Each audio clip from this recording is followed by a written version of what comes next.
Hey everyone, and welcome. Today, we're doing a deep dive into one of the most essential machines in any workshop, the lathe.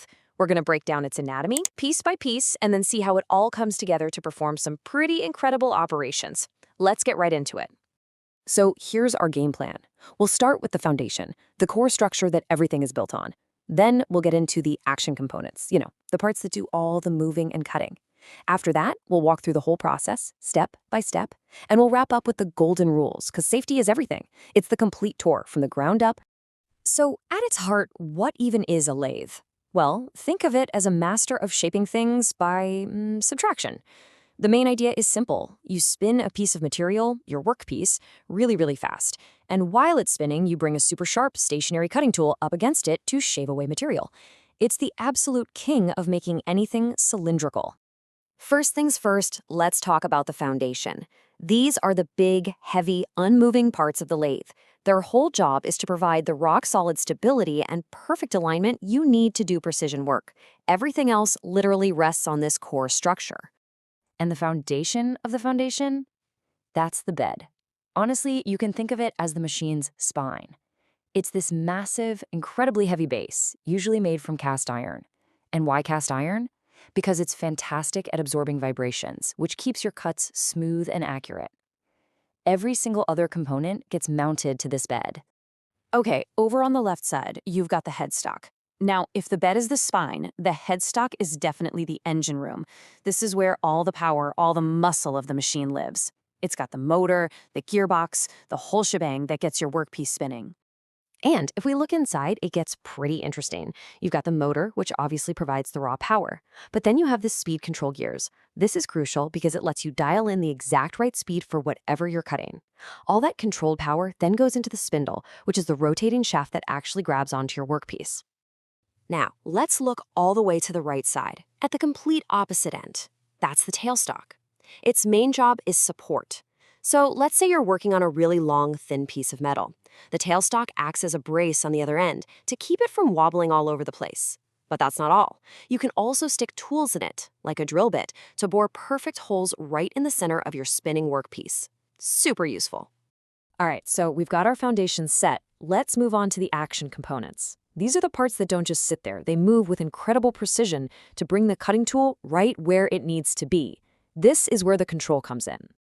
And this is the star of the show when it comes to movement, the carriage. The best way to think of it is as the operator's hands. It's this whole assembly that rides along the bed, and its job is to move the cutting tool precisely. I'm talking left and right and in and out. Now, the carriage isn't just one piece, it's a whole system. You've got the saddle, which is the H-shaped part that slides along the bed's ways. On top of that is the cross slide, which lets you move the tool toward or away from the workpiece. Then there's the compound rest, which you can swivel to cut at any angle you want. The tool post is the simple clamp that holds your cutting tool. And finally, the apron is the face of the carriage, with all the levers and dials that engage all these movements. So how does the carriage move all by itself? Well, it engages with one of two long rotating rods. There's the lead screw, which is a very, very precise threaded rod. You use this specifically for cutting screw threads. Then for just general automatic movement, what we call power feed, you use the feed rod. It's a key difference. Lead screw is for ultra-high precision threading, and the feed rod is for everyday automated cuts. Okay, so we're spinning and moving, but what's actually holding the material? That's the job of the chuck. It's the machine's grip. It screws onto the end of the spindle, and its jaws clamped on your workpiece to hold it dead tight. A secure grip is absolutely everything. Without it, you're going nowhere. And of course, not all grips are created equal.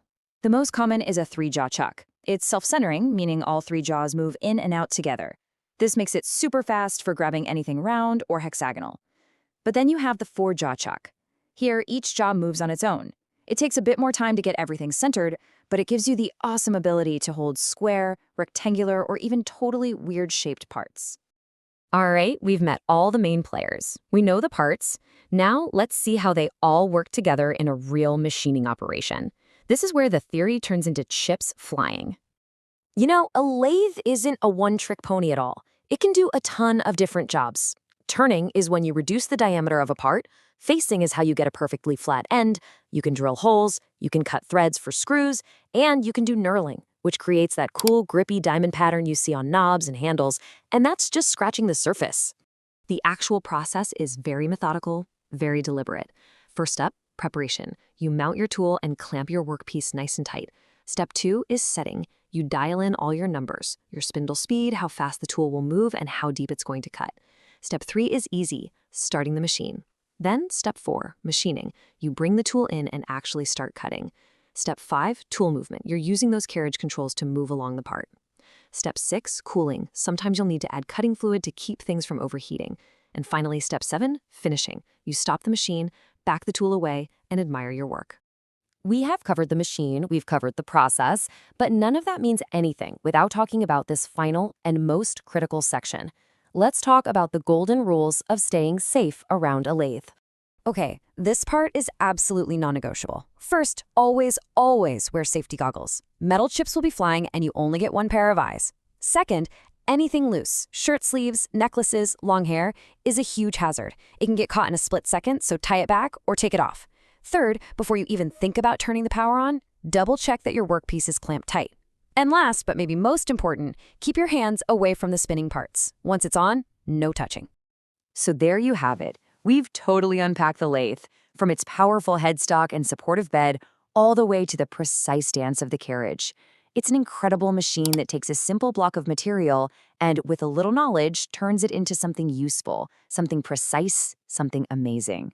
So I guess that just leaves one question for you. Now that you know the basics, what would you create? Thanks for joining me.